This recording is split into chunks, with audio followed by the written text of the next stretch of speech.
There is a vegetable your great-grandmother grew that you have almost certainly never planted. It is a leafy green. You can eat it in a salad, and unlike the lettuce you buy in a plastic bag every single week, you plant it one time and it comes back on its own, season after season, for years. Most people have never heard of it, and by the end of this video you will understand exactly why that is, and which greens actually do this, and how to grow them in something as small as a bucket on a patio. Before I go further, if forgotten, self-sufficient growing is the kind of thing you want more of, take 1 second and subscribe to this channel, because this is the only place I publish these. Now let me be honest with you right at the start, because the title of this video makes a big promise, and you deserve the truth behind it. No plant grows unlimited salad. No plant lives untouched for 30 years in a small container. Anyone who tells you that is selling you a fantasy. But here's what is real, and it is almost as surprising.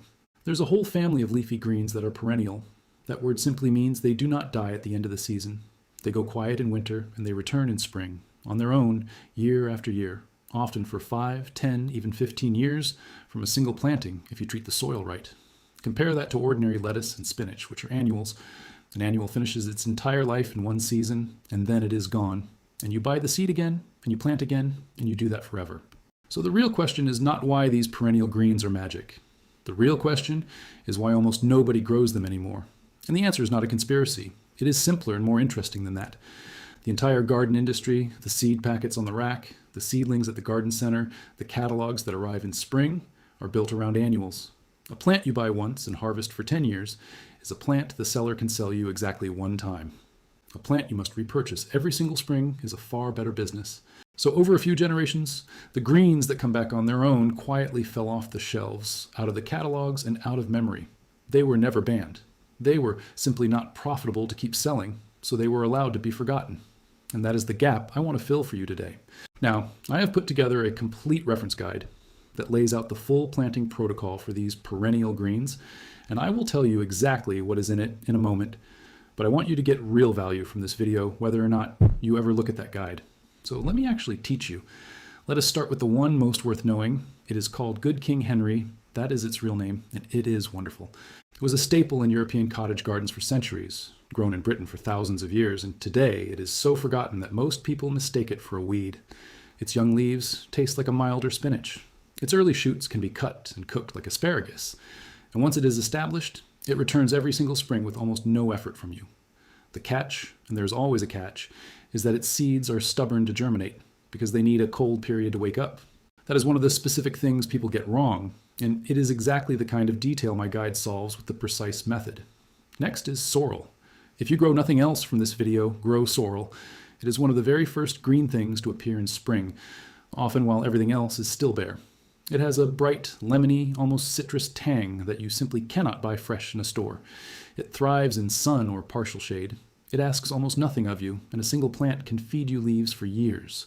Every 5 or 6 years, you simply dig it up, divide the clump into pieces, and replant them, and now you have several plants where you had one, for free, forever.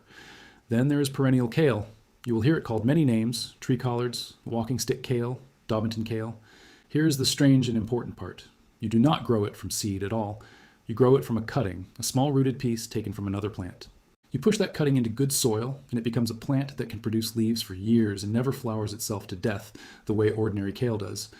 One plant, shared as cuttings, can fill a whole garden and be passed to your neighbors. Now, I promised I would tell you about the guide, so let me pause for one honest minute, and then we get straight back to the plants. I took everything I have learned about these greens and put it into one reference document. It is called The Guide to Forgotten Perennial Greens. Inside, 3 things in particular go further than I can in a short video. First, the exact cold treatment timing and method that makes stubborn seeds like Good King Henry actually germinate instead of sitting dead in the soil. Second, the precise container and soil refresh schedule that lets these perennials survive in a bucket or raised bed for years instead of exhausting the soil and dying in season 2. Third, the step-by-step division and cutting calendar that turns one plant into a dozen so you never buy these greens again. Those 3 protocols are the heart of it. The guide is available through the link in the description and pinned in the top comment. There is no fake timer on this and no invented countdown. It is simply there when you want it, and it comes with a straightforward money-back guarantee, so the risk is entirely mine, not yours. And if a guide is not for you, that is genuinely fine, because what I am teaching you in this video is yours to keep either way. So let us keep going, because the next point is the one that makes all of this work in a small space. You do not need land. A 5-gallon bucket, the ordinary kind, with good drainage holes drilled in the bottom, is enough to hold a sorrel plant or a perennial kale for years. The single most important thing, the thing that separates a container that lasts years from one that dies fast, is the soil. In the ground, soil renews itself. In a bucket, it does not, unless you help it. That means topping up with fresh compost, refreshing the upper layer each season, and feeding the soil rather than just the plant. Get that one habit right, and a humble bucket on a balcony can feed you greens for the better part of a decade. Now, a fair and honest word of caution before you plant anything. Some of these greens contain natural compounds, oxalic acid in particular, in sorrel and in raw good King Henry. That mean they are best eaten in sensible amounts and often better lightly cooked. And one of them, good King Henry, has a toxic lookalike in the wild, so you grow it from known seed. You never forage it as a beginner. Knowing the plant is the whole game, which is exactly why a real reference matters more than a viral title.